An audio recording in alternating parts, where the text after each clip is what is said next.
Alright, let's do this. Book review, The Book of Secrets by Anna Mazzola. The darkest mysteries are the most poisonous. I will read the blurb for you and then get into what I thought of it. I don't know, put it in 2 times speed if you don't care about this part. So, Rome, 1659. The darkest mysteries are the most poisonous. Didn't we already say that on the front? Girolamo, sorry if my pronunciation is shit-ass, by the way.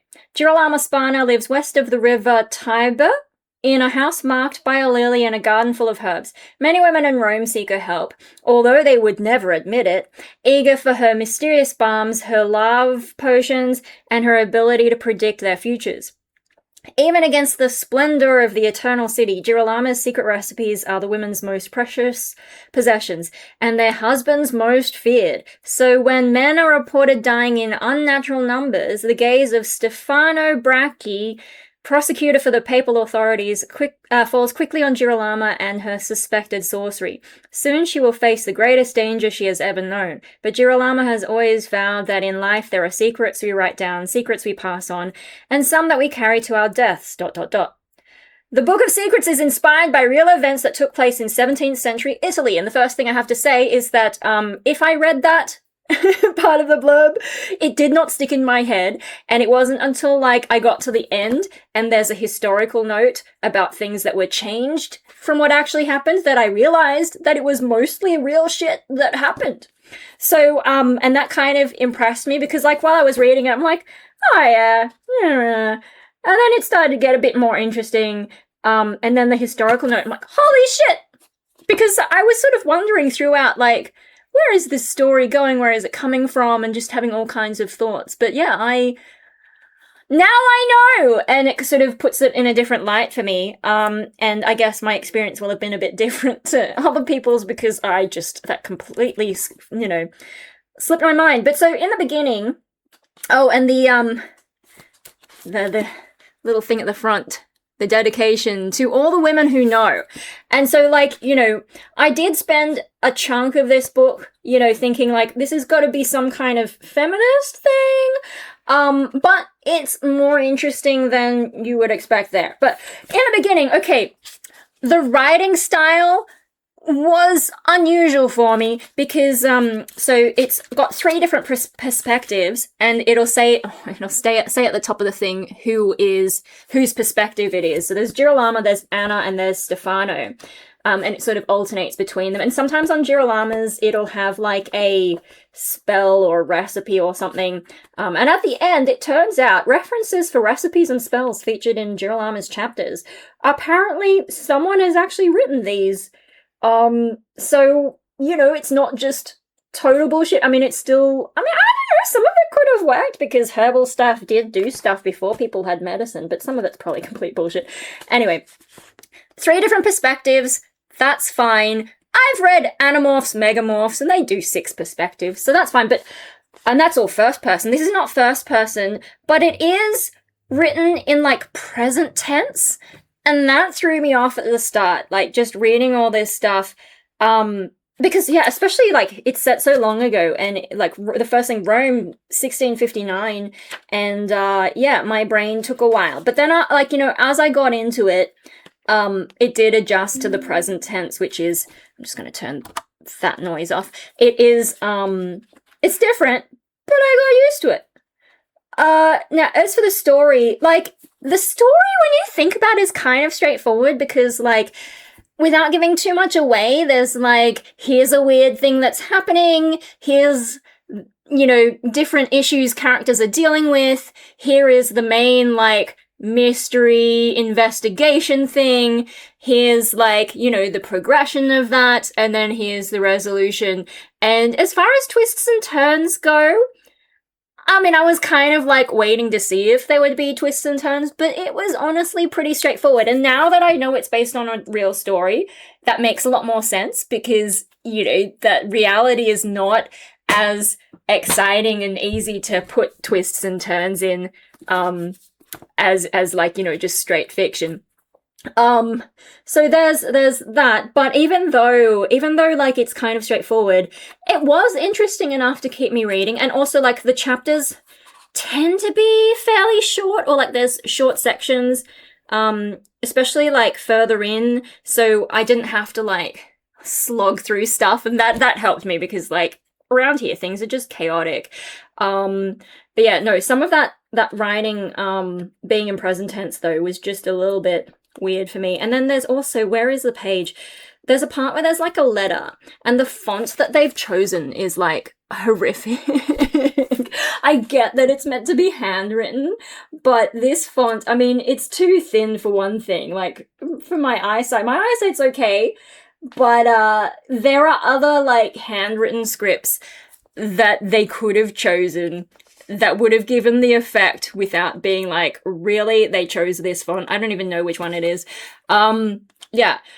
As for like, you know, the message, if there's a message, like there is obviously the feminist element, because a big part of this is like, you know, way back hundreds of years ago, women owned nothing. They were considered the property of men. Like this is old school feminism, you know, no rights to vote, no rights to basically be seen as a human. And yeah, so like I'm on board with that, and like, you know, women being bashed by their husbands, and that's what they're talking about, like, you know, all this poison stuff. That's not really a spoiler, really. It's just like, that's obviously the what's going on here. Just, I mean, poison. Maybe I shouldn't have said poison, but like, hey, I'm sorry. You figure that out pretty quickly anyway. It's not just like straight sorcery. It's actually quite grounded in reality. Like there are spells that she does, but it feels very much like real witchcraft, which people practice today, like real world witchcraft, where you do a bunch of stuff and you hope it works, but did it not? Are you just like messing with someone's mind by leaving them a message and then they think they've been cursed? So yeah, I mean, like that's realistic stuff, cool.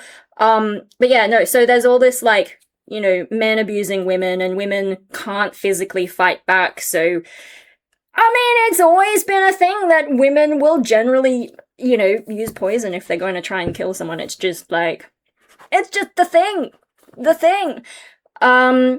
And yeah, so, you know, Girolama, she's the main, you know, not really a witch, but like she cooks up all this stuff. She's the main cooker-upper of stuff, the main supplier.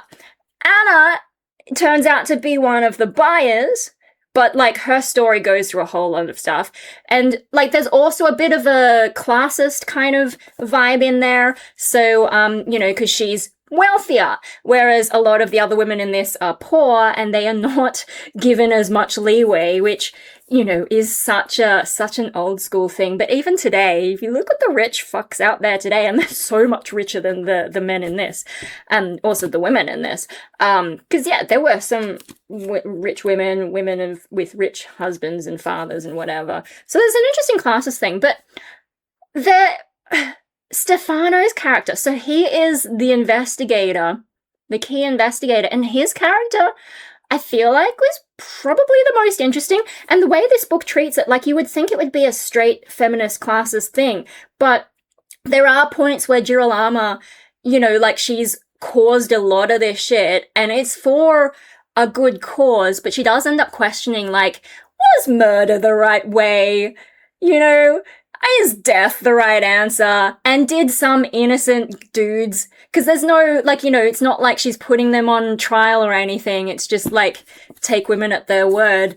And so like I found that interesting that this book, yeah, it deals with the issue of historical abuse of women, but it's also like the way that you get payback or the way that you get justice. Is it the right way? They actually do question that. And then with Stefano's character, like, in the historical notes, the author mentions that she couldn't find a whole lot about the real dude, so she made it up. And instead of making him like the bad guy, he's actually quite a complex character, and he goes through so much. And like, on the one hand, like he seems like a good guy, but he's under so much pressure, and he's actually getting ill from it. And he's actually a really sympathetic character, and it's like, I don't know, like if you were a dude back then and you didn't agree with what, like, you know, the way things worked, but you were part of the system and you kind of didn't have a choice because of all these pressures. Like, how did you deal with that? So it's kind of like, I don't know, like, I don't know if this was intentional on her part or if it was just to make it more interesting or, you know, not go for the cliche of the evil white man. You know, it's sort of asking the question of like, did everyone agree with this? Did everyone who potentially had power agree with this? Or is it just, you know, you're stuck in the system, you go with it? And then like how he tries to manage being in that system and trying to navigate his values versus the reality of the shit society that they're in. I quite liked his character and I quite like what she did with it. And there's so many directions she could have gone. And, yeah, so, you know, if you're someone who's like, I don't want to read some feminist propaganda, it's actually not like that. Like, I know there's a lot of Hollywood bullshit where they're just, you know, bitch slap you with some chick stuff, or what is the South Park line? Put a chick in it and make her gay? No. This is like, I thought this was quite well done in terms of all that, in terms of balancing things and, you know, having like the message, but not in an annoying way, and having a historical thing. And I think like, yeah, like I after reading it and then realizing it was based on real events, I did look up some of what actually happened, and like, this is a much more fun way to read it. It's not 100% accurate. She did make it more interesting and did change a few things for clarity. Yeah, and so, I mean, honestly, if you want like a story about magic, like fantasy magic, this is not fantasy magic. This is more like, you know, superstitious historical crime, mystery, investigation, whatever. That's what I would describe it as. So if you're looking for like fantasy magic, that's not what this is. This is more grounded in reality because it's based on real events. And I think she did a good job of making it interesting. It's like, you can just read the Wikipedia article and be done, but this is the fun way to do it. And I was also like finding out that this shit actually happened. That's wild. That is wild that, like, this could get so big. It was apparently, like, this huge scandal at the time. And, you know, like, when I was reading it and the Pope's like, oh, you know, this has been, people are hearing about it in all these different places. I was like, oh, yeah, I doubt it. And then to find out, yeah, no, that actually happened. Holy shit. Holy shit. So, yeah. Cool bit of history that I didn't learn anywhere. And I don't know. I mean, I grew up Catholic and I'm sure they weren't going to tell us that this happened. We did in religion class though. I remember like we did learn about how the goddess was a thing early on and something about Eve and blah, blah, blah. I don't know. Anyway, no, my school had a weird approach to feminism and it was kind of an annoying approach to feminism, but not in the way that modern feminism is. Anyway, yeah, no, I actually enjoyed this book. Surprisingly, like, you know, if you sold it to me as historical, historical real-world magic investigation, I would probably not be interested. It's probably the blurb. I'm like, oh yeah, men randomly dying, oh yeah. The blurb does sell it to me more, but it was not quite what I thought. But even though it wasn't quite what I thought it was fun. So that's the Book of Secrets. Is there anything else I should comment on without giving away spoilers? Although, like, you know, if you read the Wikipedia article, you'll spoil a good chunk of it for yourself. No, it was fun. It was interesting, and I was pleasantly surprised by it. Now, I did pick up my next book today. I'm a bit scared of it, so this is the next one I'm going to be reading. Darker Days, The Debt Must Be Paid. It cost a lot, but I didn't have time because I was with the floof and he wanted to go up to the front counter and get his treat. And this is the only one that like stood out to me that I was able to read the blurb of. And so when I couldn't find anything else, I'm like, fuck it, I'll just buy the expensive book. It's chunky and we'll see how we go. But yeah, I'm a little bit scared of whether or not I will like it. But I gotta read something, and I already finished proofreading this. Yay! And I think that's all I've got to say. Yay! We finished another video. Move on, film another. It's actually streaming Saturday that I'm doing this.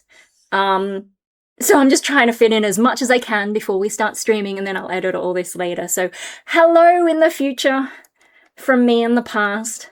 I don't know how many days will have passed by the time this goes up, and I know I'm rambling. I should shut up. Bye!